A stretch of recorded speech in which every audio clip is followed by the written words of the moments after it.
Hey everyone, and welcome back for another deep dive. Today we are going to get into something that I am sure you guys have encountered at some point, and it can be super frustrating, and that is banksplaining. Banksplaining. Yeah, that's right.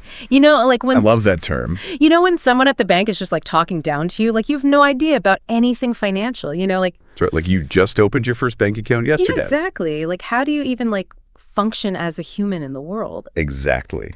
So that is what we are diving into today. Yeah, this is a fascinating topic, Yeah. because it really does get at, this power dynamic, this imbalance between, the institution of the bank and then the customer. Yeah. And the customer can sometimes feel very, small Yeah. in that dynamic. Yeah. And, one of the things that I found really interesting in the research is that this goes way back. Oh, yeah. Like historically, banks really were the keepers of all of the financial knowledge. Yeah, we're the gatekeepers. Yeah. Absolutely. And customers were kind of left in the dark. Right. And that lack of, I guess, financial literacy or education, on the part of the customer, really gave a lot of power to the banks.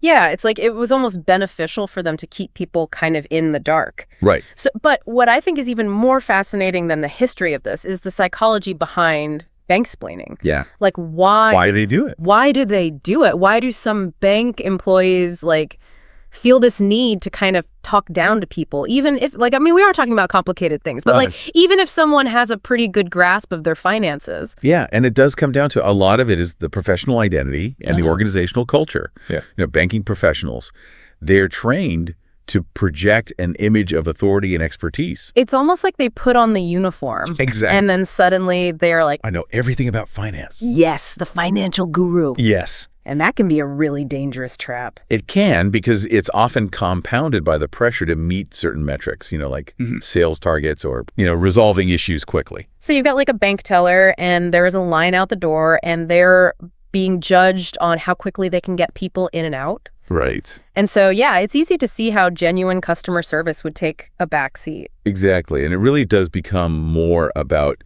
just completing a transaction, right? Quickly, as opposed to really listening to the needs of the customer and addressing those needs. Right. So that's the history, that's the psychology, but let's get down to what does this actually look like in practice? Because I know a lot of people listening have probably experienced this firsthand, but for those who haven't, let's give some concrete examples. Right. So one of the most common scenarios you'll see is an oversimplification of complex products like mortgages or retirement plans or investment options. Yeah, those are not simple. No, they're not simple. They are very complicated, and they can be very confusing even for people who are generally financially savvy. And so instead of, taking the time to really walk the customer through the intricacies, a banksplaining employee might just gloss over those important details, or they might just use a bunch of jargon. Or just really technical language without checking if you understand what they're saying. Exactly. And then you've also got the dismissive response to questions like, don't worry your pretty little head about it. Or, that is the worst. It's just how we do things here. My concerns are not valid. Right. And that just, makes you feel like you're not being taken seriously. Yes. And the core of banksplaining is that lack of respect. And it's not even just dismissing questions sometimes. It's making assumptions about your knowledge or experience based on how old you are, how you look. Right, like your age or your appearance. Yeah. Or like you're wearing. Yeah, what you're wearing. Exactly. And there's a couple of examples or a couple of case studies in one of the sources that I thought were really illuminating. One was about a young single mother who was just trying to open up her first bank account. Oh, yeah, I remember that one.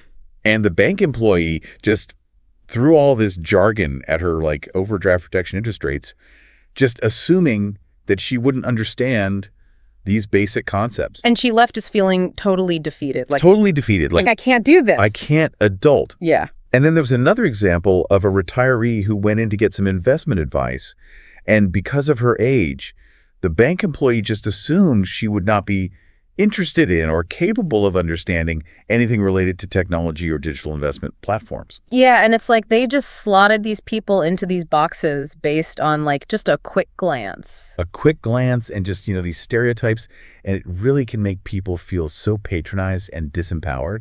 Yeah. And that is not how you build trust. Right. And that's a good point. That leads us to the impact of banksplaining. Exactly. Because it's not just about feeling annoyed. It's not just about feeling like, oh, that person was condescending to me. Right. It actually has some real consequences. Right. It really does. When people encounter this kind of behavior over and over again, it really does erode the trust that they have in financial institutions. Like, why would you trust an institution with your hard-earned money? Exactly. If they are constantly treating you like you're financial incompetent. Right. And that can lead to people making poor financial decisions, Right. or missing out on valuable opportunities, or even falling prey to scams. Yeah. Right. So it's not just bad customer service. It's actually like a barrier to financial well-being. Exactly. And what I think is particularly worrisome is the impact that it has on financial literacy. Oh, absolutely. Because if every time you try to learn something new about finance and you feel like you're being talked down to, Right. it's going to discourage you from wanting to learn more. Absolutely. And it just perpetuates that cycle of dependence on those institutions that are contributing to the problem. Right. So we've painted a pretty bleak picture here. Yeah. But the good news is that there are solutions, and we are going to get into those after a quick break. So we have definitely established that banksplaining is a real issue and can have some pretty serious consequences. Oh, yeah. But the good news is our sources give us some hope and some ways to move forward, some ways that things can change. Yeah, and one thing that comes up a lot is this idea of shifting the way that banks communicate with customers, at a very fundamental level. Yeah, really rethink the whole thing, throw out the old script. Exactly. Get rid of that top-down, we know best attitude and move towards something that's more open, more transparent, more collaborative. Right, because the customer isn't just this passive recipient of financial wisdom. They are an active participant. They are a partner in this. Yeah, and one of the sources used the term relationship-based banking. Oh, yeah? And I thought that was really interesting because it is this idea that banks should be moving away from just these transactional interactions. Just getting you in and out the door. Yeah, and instead focus on building genuine long-term relationships with their customers. Right. Because when you have that foundation of trust and mutual respect, then that banksplaining is much less likely to happen. Yeah, absolutely. But it's not just about changing attitudes. It's also about concrete steps. Actionable things that banks can do. Right. At an organizational level, what can they do? Well, one of the most obvious places to start is staff training. Yeah. They need to train their employees how to communicate effectively and empathetically with customers from all different backgrounds, all different levels of financial literacy. And it's not just about explaining things clearly or avoiding jargon. It's also about understanding customer psychology and the dynamics of power and being a good listener. Right. Active listening is so important. One source also talked about, having training programs that help employees recognize their own unconscious biases. Oh, that's so important. Yeah. Because we all have biases, whether we realize it or not. Right. And they definitely influence the way that we interact with other people. Yeah. And especially when you're talking about something like finance, those biases can have a real impact on people's lives. Absolutely. So training is key. Mm-hmm. But then also you need to encourage customer feedback. Yes.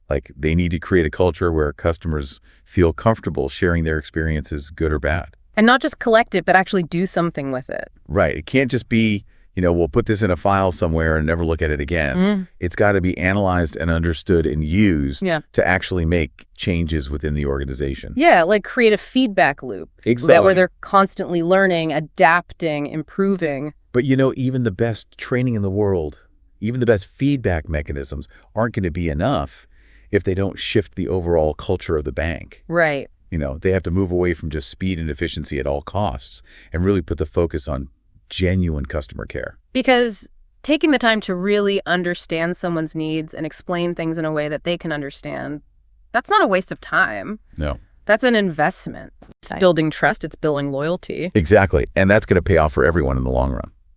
Okay, so we talked about organizations and what they can do, but we can't forget about the elephant in the room, and that is technology. Technology. Because banking is becoming more and more digital, and so I'm curious, how does technology play into this whole banksplaining thing? Well, it's interesting because it's kind of a double-edged sword. On the one hand, technology can be this amazing tool for empowering people financially. You've got online banking platforms, you've got mobile apps, financial literacy websites, all of this information is at people's fingertips. Right. But at the same time, if it's not designed well or implemented well, it can actually make the problem worse. Yeah. Like, think about chatbots. Oh, yeah. They can be great, they can answer simple questions, they can walk you through basic tasks. But if they are just programmed with these like simplistic responses and they can't recognize any nuance, they can actually end up making people feel more frustrated and misunderstood. Yeah, like when you are just stuck in that loop of, did you mean X or did you mean Y? Right, exactly. And all you want is to talk to a real person. Exactly. And so I think that, as banks move more and more towards this digital transformation, it's really important that they keep that in mind and make sure that the technology is actually enhancing the customer experience, not taking away from it. It's about finding that balance between automation and human interaction. Exactly, because we're always going to need that human element, that empathy, that understanding, that critical thinking when it comes to finance and technology should be a tool that not replaces it. It is a tool, it's not a replacement. So I think that is a perfect segue to our final part, where we are going to look at the future of customer-centric banking. So what does that look like? What role is technology going to play? We'll be right back. All right, so we have spent a lot of time talking about, all the bad stuff with banksplaining. The doom and gloom. Yeah, the downsides. But now I want to look ahead, and I think our sources actually give us some reason to be optimistic. They do. Yeah, there are some really encouraging signs. Like what? One of the big ones is this focus on innovation and financial education. Oh, yeah. Instead of just like telling customers what to do. It's like that old saying, give a man a fish, you feed him for a day. Teach a man to fish, you feed him for a lifetime. Yeah, exactly. And banks are starting to realize that, a financially literate customer is a better customer for everyone. Right. They can actually make better decisions for themselves. Exactly. Yeah. And one of the sources even talked about integrating financial literacy into school curriculums. Oh, wow. Like, imagine if kids were learning about compound interest and, investing and things like that. That would be amazing. Along with, their ABCs and 123s. Right. And it's not just about kids either. We're seeing a lot more gamified learning tools and online platforms that are making financial education more accessible and actually kind of fun for adults too. I love that. Like, who says it has to be boring? Exactly. Yep. There are ways to make it engaging and interesting. And another positive trend is this push for greater transparency in banking practices. Customers are demanding clear communication about products and fees and risks. They're tired of all the fine print. Yeah. They just want to know what they're getting into. It's about time. Yes. Yeah. And I think banks are realizing that, honesty and clarity are actually good for business. Right. In the long run. It builds trust. It does. And technology is playing a role here too. We're seeing a lot more online tools and dashboards that give customers this real-time view of their finances, but in a way that is easy to understand. Yeah, I have seen some of these, and they're really cool. Like, they can break down really complex information into like bite-sized pieces. Yeah. And they use visuals and charts. So it's not just like a bunch of numbers on a page. Right. And it really does put the customer in control. Yeah. They can see where their money is going. They can track their spending. Right. They can monitor their investments. They can make informed decisions without feeling like they need a PhD in finance. So it seems like things are moving in the right direction. They do. It seems like we're headed towards a future of banking that is much more customer-centric. Yeah. Much more transparent and hopefully a lot less banksplaining. I love it. Less banksplaining, more empowering, more transparent. I think that's a great place to end this deep dive. So thank you, everyone, for listening. And we hope you feel a little bit more empowered to manage your own finances and advocate for yourself when you're dealing with banks.